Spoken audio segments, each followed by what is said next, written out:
Buenos días. Yo les voy a hablar en este caso de la lepra. Iniciando, tenemos que la lepra va a ser una enfermedad infecciosa crónica y sobre todo va a afectarnos en la piel, nervios periféricos, pero también puede llegar a ser sistémica. Va a ser producida por la bacteria Mycobacterium leprae.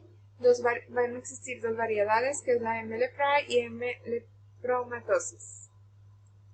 La enfermedad va a ser poco transmisible, esta va a tener un padecimiento, va a ser muy difícil de adquirir. Se menciona que nomás 5 a 10 a 100 contagios van a enfermarse. El bacilo va a abundar en lo que es la mucosa, sobre todo en la parte nasal, respiratoria y piel. Los pacientes que llegan a padecerla van a mostrar una inmunidad celular específica a Mycobacterium leprae y deteriorada a mayor o menor grado. Cuando son deficientes, la respuesta celular va a ser ante esta y si son capaces de producir una gran cantidad de anticuerpos. Para adquirir la infección debe de requerirse tres cosas. Primero, que va a tener un tiempo variable, que tal vez pueden ser de meses a años, la gran cantidad de bacilos. Luego, tener la predisposición y producir la enfermedad. La clasificación de los casos va a depender de los autores ingleses Ridley y Joplin, dividiendo que un grupo dimorfo o borderline en subgrupos. Según la situación en el caso del espectro inmunológico, pues este se va a dividir en BT cuando está cerca del polo T, BL si está cerca del polo L y BB si está en el centro. Existen también otra clasificación que son dos polares, que es estable e inmutable. Aquí podemos ver más donde se va, dependiendo hacia qué dirección, va a depender su clasificación. Existen otros dos grupos, también se puede clasificar en casos de un principio o los indeterminados, o los que son dimorfos o interpolares. Esto quiere decir que cuando están más cerca del polo lepromatoso van a recibir el nombre de BLL o borderline lepromatoso. Cuando este va a estar cerca del espectro va a ser conocido como BB. Y cuando están cerca del polo tuberculoide siendo denominados BT, borderline tuberculoide. Cuando existen casos inestables o se llegan a alejar de los polos, pues se va a clasificar de igual manera. Cuando un caso BL se acerca al polo T, se va a hablar de una reacción reversa, y cuando sea un caso BT se va hacia el polo L, se habla de lo que es la degradación. Se han dividido los casos de lepra en dos grupos, que son los multibacilares, que comprenderían más que nada los lepromatosos y BLs, y los casos paucibacilares, que serían todos aquellos casos de los bacilos como los tuberculoides, indeterminados y BT. Cuando existe una deficiencia de inmunidad celular frente a lo que es el bacilo de Hansen, o en este caso sí se le denomina la bacteria que la produce, le va a permitir reproducirse dentro de lo que son los macrófagos, y estos ya van a estar fagocitados, pero van a mostrarse incapaces de digerirlo. En cambio, cuando es el caso del caso T, muestra lo que es la inmunidad celular normal o casi normal, capaz de ordenar la digestión de los bacilos fagocitados por macrófagos. Los casos de lepromatosos. Estos van a ser más que nada diferentes manifestaciones clínicas. En la piel vamos a aparecer lo que son elementos circunscritos y en otra lo que se va a conocer como medina. En los nódulos, que son los más afectados, va a ser más que nada que van a ser de unos tamaños finos o gigantes. Pueden llegar a estar aislados, confluentes, o pueden ser numerosos o escasos. Van a tener el mismo color que la piel. Pueden ser pigmentados o eritematosos, lisos o duros, firmes, y van a predominar más que nada en la cara, que van a causar que esos lleguen a ulcerarse para crearse de una gran cantidad y deformando la región, produciendo lo que es la fascia leonina, que aquí podemos ver en la pantalla. También puede afectar lo que son las placas. Estas van a corresponder más que nada a nódulos aplanados y confluentes apareciendo como zonas levantadas. Estas van a estar circunscritas de color rojo violáceo, teniendo la superficie lisa cubierta con una fina escama de diferentes tamaños que varía de 2 a 3 centímetros hasta llegar a los 20 centímetros o más. Aparece más que nada en lo que es el tronco, la cara y la región glútea. También puede haber manchas donde van a ser placas infiltradas, pueden llegar a ser eritematosas o hipocrómicas. Pueden estar mal definidas, anulares o circulares, con contornos policíclicos o con un borde claramente eritematoso e infiltrados, y estas van a ser anestésicas, que van a querer decir que no se va a sentir. Lo que es la lepromatosis difusa, esta también se puede conocer como lepromatosa difusa o lepra de Lucio. México es donde existe mayor prevalencia y en el estado que más casos ha presentado es en el Sinaloa. En esta la piel se va a ver afectada, no se van a observar los elementos circunscritos, pero va a tener un aspecto liso, brillante y turgente. Con el paso del tiempo se va a tomar un aspecto seco, plegado y escamoso, conocido como una fase atrófica terminal, y se le conoce comúnmente como una luna llena. Las mejillas van a verse telangiectásicas y van a tener pequeñas deformaciones llenas de queratina. En las manos y pies las infiltraciones van a tener un aspecto como edema o falso mixedema. En los ojos, la variedad nodular va a atacar los ojos, los nódulos van a afectar más que nada en los párpados, en la conjuntiva y córnea. En la puede crear conjuntivitis crónica, algún engrosamiento de los nervios corneales e iris, iridoclitis y también una repetición de secuelas que ocasionan ceguera al avance del tiempo. En algunos otros órganos, más que nada va a depender el ataque al órgano para definir su sintomatología. Mencionaba que muy común va a ser la hepatoesplenomegalia y esplenomegalia, más que nada cuando estos ya son crónicos, e igualmente lo que es la amiloidosis.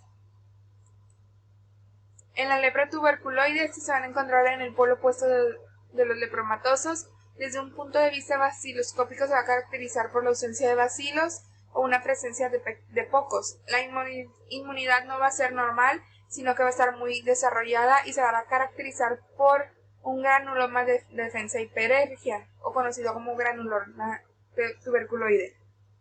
En la piel, pues esto va a ser casi todo lo contrario, van a ser lesiones asimétricas, con escasos números, de preferencia en cara, tronco, nalgas y miembros, constituida por placas nodulares, escamosas, circulares, ovales o anulares, con figuras caprichosas, con un borde muy bien delimitado y activo, y va a ser recomendado como lesiones de tiña o psoriasis.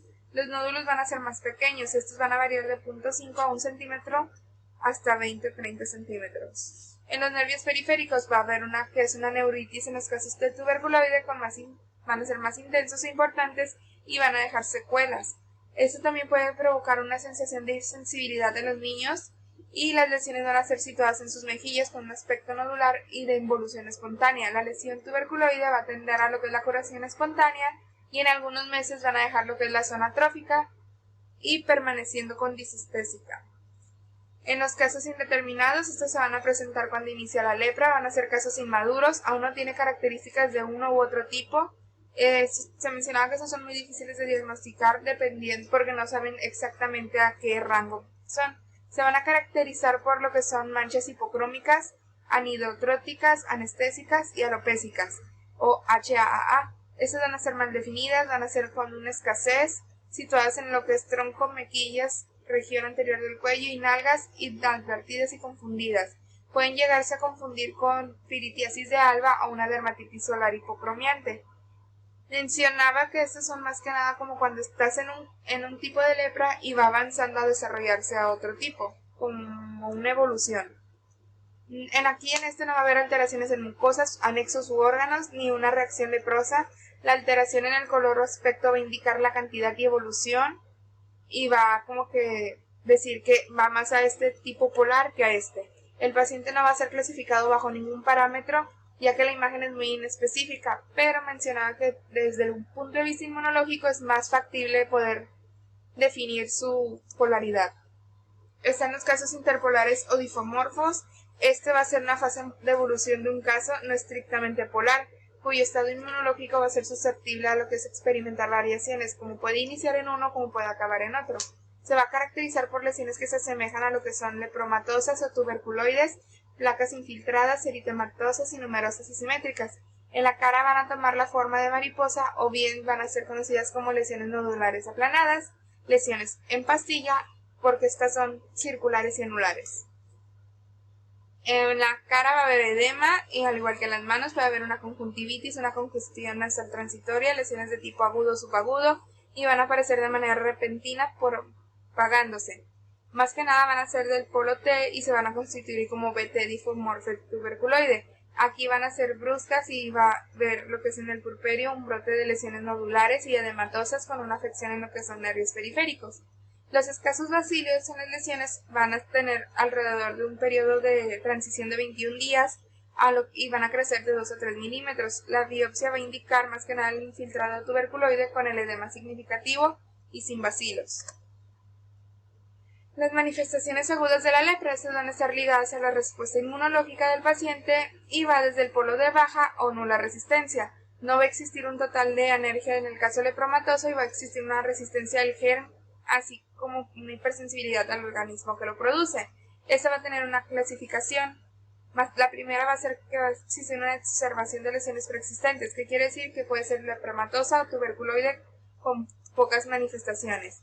La segunda va a ser una leprorreacción con aparición de nuevas lesiones y un ataque importante al estado general del paciente. Esta va a dividirse en otros dos grupos, que son reacciones de tipo 1, donde va a participar la inmunidad, que va a conocerse como reacción reversa o reacción de degradado. Se va a presentar más que nada en los pacientes interpolares y subpolares. La reacción de tipo 2 o reacción de leprosa clásica va a presentar unos casos lepromatosos polares o subpolares y algunos autores llegan a afirmar que también aparecen casos BL. Los estados reaccionales de la lepra, aquí más que nada vemos que son 5. Podemos ver los casos según la inmunidad humoral, ya sea lepromatosis subpolar o tuberculoide subpolar. Podemos ver cómo va siendo positivo a los diferentes reactivos, la histopatología, la patogenia e inclusive el tratamiento.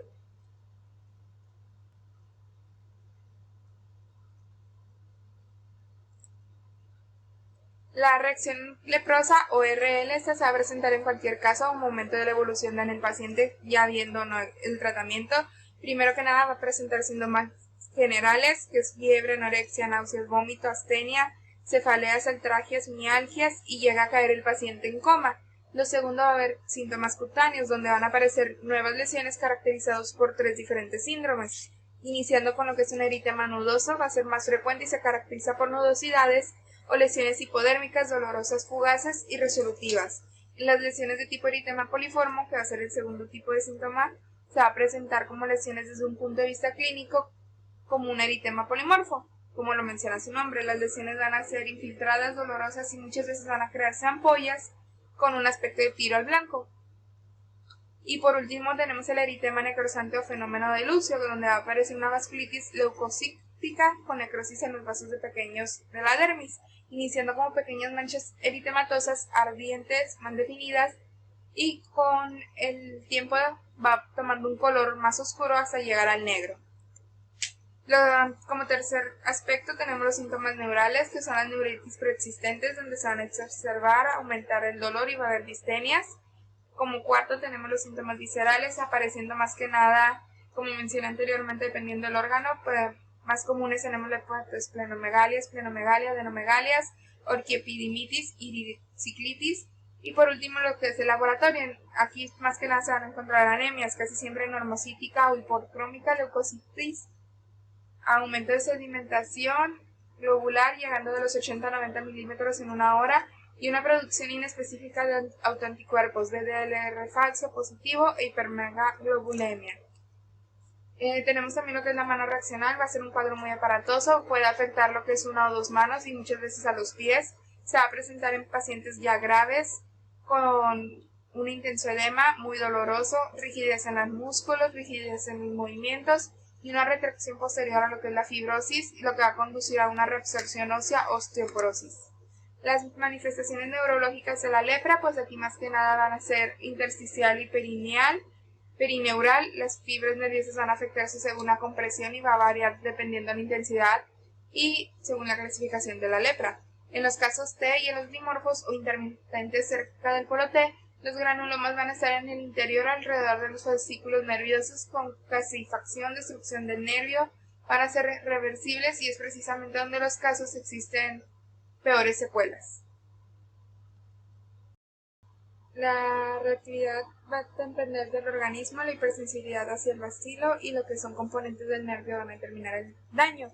En el caso del tipo L van a haber neuritis más moderada y esta va a ser más controlable. Se van a conformar granulomas histositiarios con bacilos alrededor del nervio y en su interior va a estar comprimido por lo que son las fibras, pero va a tener una destrucción más tardía. En las manifestaciones clínicas va a ser debido a un ataque neuronal con lo siguiente, que va a haber un engrosamiento del tronco nervioso, el nervio se siente engrosado, duro, doloroso, y en los casos T, arrosariado. En las distesias va a haber un trastorno de sensibilidad muy superficial, y en lo que es en el caso de la lepra, estas alteraciones van a afectar la sensibilidad al dolor, con una disociación a la hipersensibilidad. El paciente va a mostrar lo que son excesos de sensibilidad, habiendo hiperestesia, deformación de sensibilidad que es conocida como parestesia, lo cual a menudo va a señalar hormigueos o sensación de agua fría o corrientes eléctricas disminuyendo una sensibilidad. La determinación de esta va a depender de lo que es el diagnóstico, como en los casos IET. Para probar la sensibilidad, él va a emplearse por medio de una aguja hipodérmica o un alfiler, una pluma o un pasador de pelo. Se debe procurar que el paciente va a comprender de qué se trata y conteste las preguntas. ¿Cuáles preguntas? Sería, ¿siente esto? Y él debe decir sí, no, o que indique al momento en el que él no puede, que tú estés tocando y él no lo sienta. Se compara la sensibilidad al tacto, que no se pierde, y así como la zona afectada y en la piel normal. Después de unos 30 minutos mencionaba que la sensibilidad es normal, produciendo lo que es la triple respuesta de Lewis. Primero va a haber una roncha en el sitio del piquete y luego un halo eritematoso causado por la acción vasodilatora. Un minuto más tarde se va a formar un segundo halo eritematoso y si hay anestesia faltará el segundo halo. Tercer parte va a ser una motilidad, se va a producir parálisis en los que son músculos desequilibrando, ocasionando flexión en los segmentos. Ahorita más adelante les mencionaré en cada uno de los músculos. La atroficidad, pues en esta va a haber fenómenos neurotróficos. Más que nada, pues son los trastornos de la sensibilidad, motilidad y pues obviamente se van a presentar en piel, huesos y articulaciones, produciendo una deformación en las afectadas. Las alteraciones neurológicas en la cara, el nervio facial se va a ver afectado por pasar en el conducto estilomastoideo. Más que nada aquí va a ver que va a haber una dificultad para silbar y comer. Es muy probable que no pueda cerrar los párpados, presentando una comisura de palpebral, conocida como lagoftalmo. También puede haber un lagrimeo continuo, produciendo un cierre de ojos. El glóbulo ocular puede girar hacia arriba, descubriendo la esclerótica, protegiendo la córnea, conocido como signo de Bell.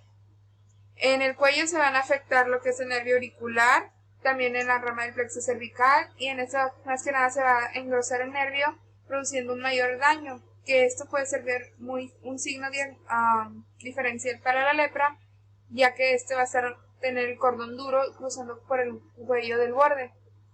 Cuando también afecta las ramas del nervio facial, pues se va a ver una asimetría, los músculos van a estar atrofiados y puede haber caída de párpados inferiores. La cara se va a adelgazar por la atrofia y los músculos, piel y alteraciones antes dichas, pues se van a conocer como facies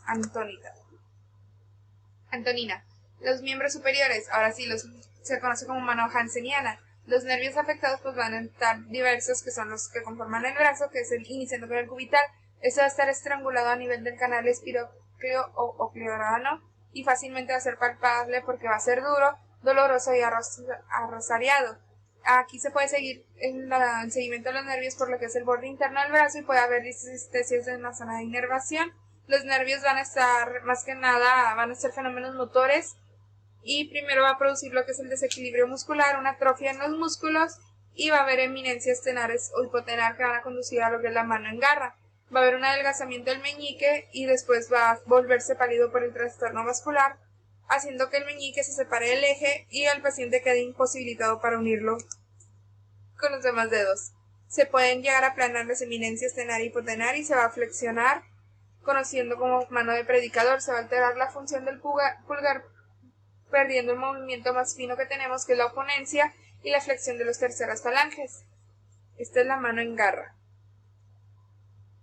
En los casos difusos, los nervios se van a afectar al mismo tiempo y la misma intensidad, lo que se va a conocer como manos de muñeca, es decir, van a estar atróficas y fuerzas como si fueran de trapo. En los miembros inferiores, conocido como pie de hanseniano, se va a afectar lo que es el ciático popiliteo interno con las ramas plantar interna y plantar externa. Los trastornos de sensibilidad se van a manifestar en los territorios inervados por estos nervios. La parálisis va a existir produciendo un pie caído y haciendo que el paciente tenga una marcha llamada steppage o marcha equina. El pie va a cambiar de posición provocando un equinovarus o equinovalgus y los puntos de apoyo van a cambiar produciendo callosidades. Debido a que no está acostumbrado el pie a apoyar en esta parte o un traumatismo. Existen otras causas de este fenómeno, también conocido por la diabetes, siringomegala, espina bífida o pelagra. Las lesiones osteoarticulares más que nada van a ser de manera frecuente si son causa de mutilación. Existen 3 tipos: osteopatías específicas producidas por la presencia del bacilo en el hueso o en la articulación, provocando lo que es granuloma lepromatosa.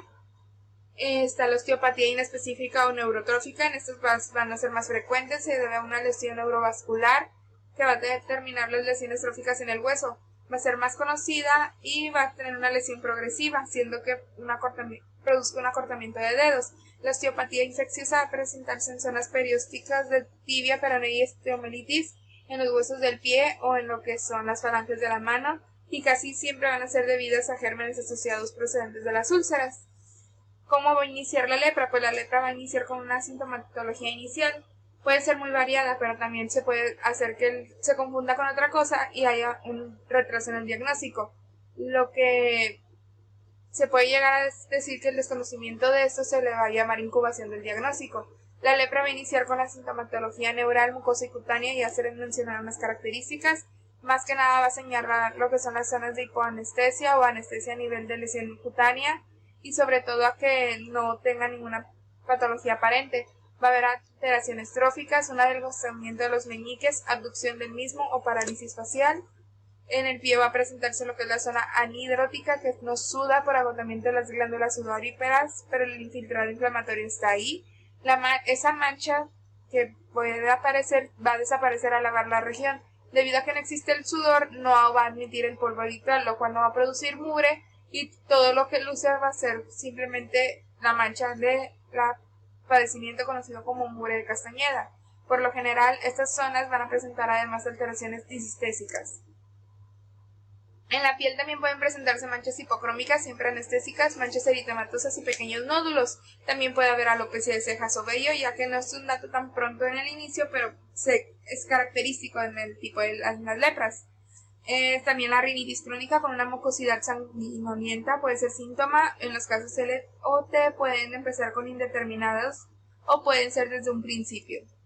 El diagnóstico, la clínica es lo primero y es altamente orientadora. La lepra nodular debe diferenciarse de otros procesos, como lo que son lesiones humorales o xantomas. La lepra difusa debe diferenciarse de lo que son estados de edema, linfedema o procesos de alopecia.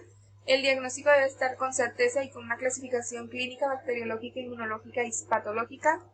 La reacción leprosa va a simular muchas enfermedades, como ahí aparecen, lo que es paludismo, reumatismo, meningitis. Las lesiones pueden llegar a asemejar tricóficas, lesiones tempranas, placas de psoriasis y siguiendo un trayecto lineal. Más como les dije que se necesitaban 4 pasos, iniciando que la vaciloscopía va a ser más que nada un índice bacteriológico, donde hacer por medio de un raspado de la mucosa nasal en la linfa cutánea va a causar un poco de molestia, pero eso nos va a ayudar aproximadamente a saber cuántos bacilos hay por campo y poder entablar el diagnóstico de la lepra. Lo que tenemos la lepronirreacción, este va a ser debido a que va a ser una respuesta del paciente a la lepra. Va a ser más que nada con un antígeno llamado lepromina, que va a ser preparado con nódulos humanos, la lepromina H o de armadillo, lepromina A. El antígeno se va a aplicar en cualquier otro y la 10ª parte de un centímetro cúbico por vía intradérmica en la cara posterior del antebrazo o región interescapulovertebral. Tras la administración, pues va a estar la respuesta a 21 días tipo Mitsuda, que en la tabla anterior que mostré aparecía.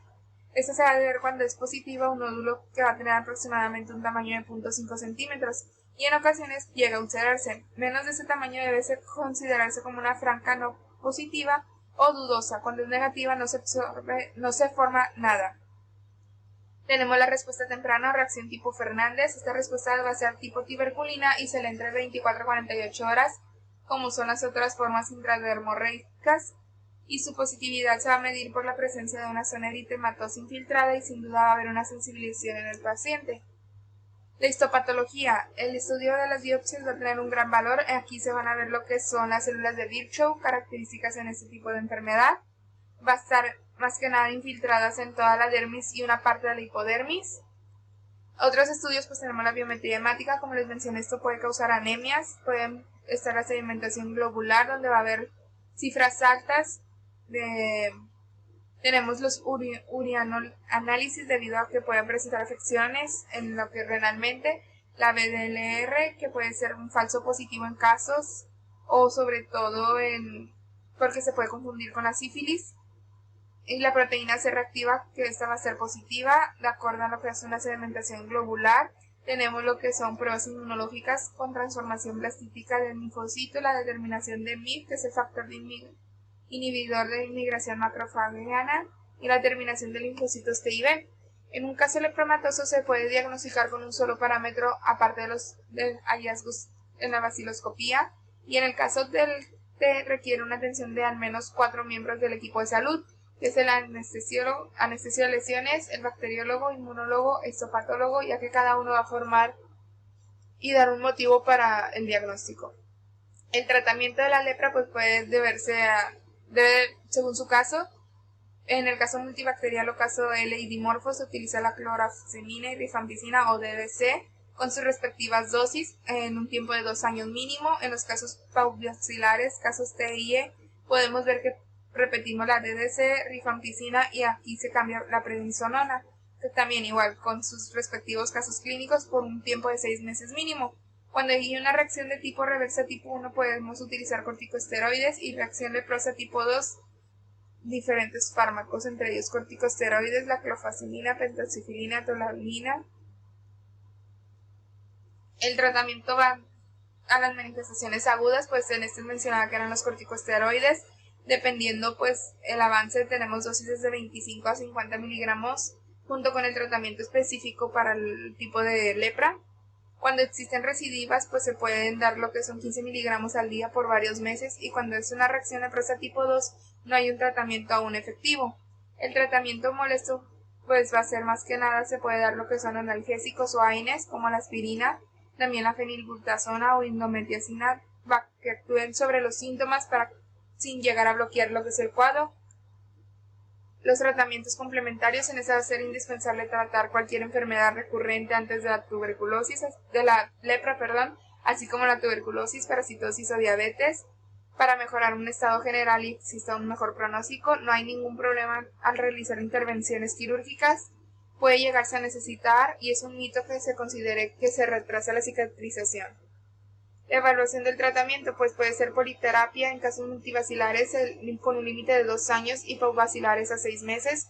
Un parámetro a seguir pues va a ser clínico, debido a que puedan desaparecer las lesiones, baciloscópico con una desaparición de bacilos, hispatológico con sustitución de la estructura lepromatosa por fibrosis, inmunológico con la presencia de anticuerpos contra lo que es el glóbulo felónico, y hay pacientes que aún terminando sus 2 años van a seguir presentando brotes, pero no se está de acuerdo si son manifestaciones de la actividad de la lepra o un residuo en el daño inmunológico. Por tanto, el médico va a deber precipitadamente suspender el tratamiento a los 2 años, pero debe continuar por otros 2 años o uno más sin algún problema. Los casos pauvacilares no tienen problemas, la desaparición de las lesiones van a ser definitivas. En los casos indeterminados Mitsuda positivo se debe evaluar igual que no sea tuberculoides, y la Mitsuda negativa como los lepromatosos. Los diformofos van a estar inestables inmunológicamente, y se va a deber más que nada que se debe suspender el medicamento, ya que con frecuencia va a haber recaídas, así como en los casos multivacilares y aun cuando no se observan lesiones clínicas. Tenemos lo que es la rehabilitación. Aquí va a ser más que nada con ayuda de un ortopedista. ¿Por qué? Porque va a ayudar a corregir las alteraciones que hubo en manos y pies. Como se les mencionó, pueden llegar a estar muy duras, por lo cual puede haber terapia, al igual que pueden llegarse a poner férulas, puentes, aparatos de yeso, zapatos que hagan cerrar lo que es la perforante plantar. Al igual puede existir un cirujano plástico. Se les mencionó que no había ningún problema en el caso de operaciones. Más que nada va a ser estético, para que aplique injertos en las cejas, levantar la nariz, mejorar el alargamiento de los pabellones, al igual como trasladar tendones en las manos a mejorar oponencias al pulgar. Alguna rehabilitación psicológica y social al paciente. ¿Por qué? Porque muchas veces la misma sociedad o familia lo empuja a un aislamiento y lo lleva a tener conductas equivocadas. Está el manejo del enfermo. Aquí pues más que nada va a ser una serie de medidas complementarias que va a favorecer a la curación y dentro del medio que vive.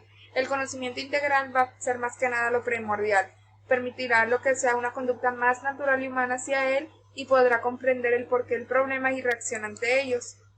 La epidemiología en la lepra aquí en México pues se mencionaba que está en mayor parte de los países de Asia, África. En América pues en Brasil es el país con más casos, y países señalados por la OMS con endemias son más antes India y Brasil. La distribución de lepra aquí en México pues se les mencionó a un inicio que más que nada es en Sonora y más específicos en Sinaloa, pero también se han encontrado en Nayarit, Jalisco, Colima, Michoacán y Guerrero, también en países como estados como Guanajuato, San Luis Potosí, Zacatecas, incluyendo lo que es el Distrito Federal. La influencia y el sexo y la edad, pues la lepra por lo general va a ser más prevalente en los hombres, lo que es la parte lepromatosa, pero la tuberculoide va a predominar en las mujeres, o sea que en general afecta a ambos sexos. La diferencia es de que uno es de un tipo y el otro es de otro. Se cree que se adquiere en las primeras décadas de vida, pero tiene una incubación larga, ocasionando que la mayoría de las personas lo padezcan a los 30 y 50 años. Los niños menores de 5 van a presentar lo que es la lepra tuberculoide, en lo que es el largo periodo de incubación de la lepra lepromatosa, son unos 5 años de promedio.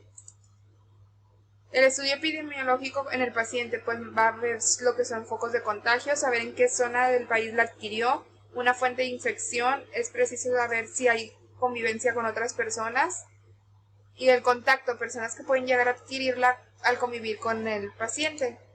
Está la profilaxis, no existe hasta la fecha alguna forma de vacunación probada, pero está la resistencia natural del niño que tenga la vacuna contra la lepra de infantil y que sea curada de algún modo espontáneo. Va a dejar una pequeña cicatriz. El control de la lepra va a consistir en tomar las medidas para que haya menos lepras en la región, lo contrario a lo que es la erradicación, que significa terminar con ella a corto plazo. Las siguientes medidas van a ser más que nada conducentes para ejercer un buen control en el país. Más que nada va a ser evitar el modo coercista, manejo natural del paciente, una desaparición de las leproserias o sus transformaciones en instituciones de investigación y estudio, establecer consultas dermatológicas en principales zonas endémicas para que así vayan tomando los casos en cuenta y las manifestaciones más evidentes.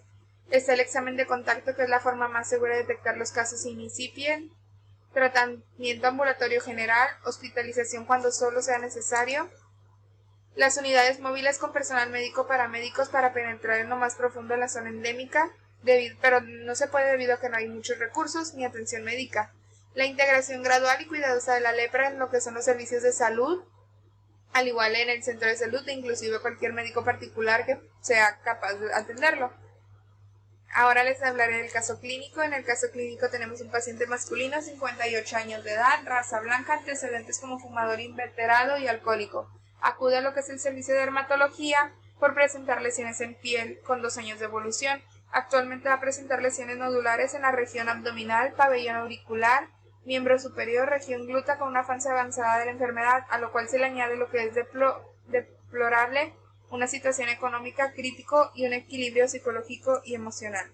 En el examen físico podemos ver la piel infiltrada con eritema con presencia de múltiples nódulos rojo-violáceo de diferentes centímetros en pabellón auricular, regiones himalares, miembros superiores, abdomen y región glútea. Va a tener una mácula hipopigmentada con un borde irregular de 3 centímetros en la mejilla derecha. No presenta trastorno de sensibilidad en la superficie ni profunda, pero una fuerza muscular va a estar conservada aún sin discapacitación. La rama auricular del plexo cervical ya se encuentra engrosado. Se le mandan a hacer exámenes complementarios como lo que es el hemograma, glicemia y eritrosedimentación. Entre otros, dentro de estos van a estar en sus límites normales. La biopsia cutánea va a mostrar lo que es el infiltrado celular, donde se observan células de Virchow, y la vaciloscopía va a ser con una codificación 5 en ambas aurículas y codos. El tratamiento, pues esto después de lo concluido se le va a diagnosticar lo que es la lepra. Con un diagnóstico tardío se indica el tratamiento multivacilar y se le dio el seguimiento por 5 años. Además se dio contactos intra y extradomiciliarios. Durante un año el primer día se utilizó rifampicina de 600 miligramos con 2 cápsulas de 300 al día, clorafenicina, cápsulas de 300 miligramos y dapsona con 100 miligramos. Del segundo al 28 días se utilizó la clorfacimina de 50 miligramos, dapsona de 100 y con una duración de 12 paquetes glisterizados. Su estado general fue conservado, la piel menos infiltrada y los nódulos han disminuido en tamaños, algunos desapareciendo a los 7 meses del tratamiento, y actualmente el paciente se encuentra con poliquimioterapia multivacilar.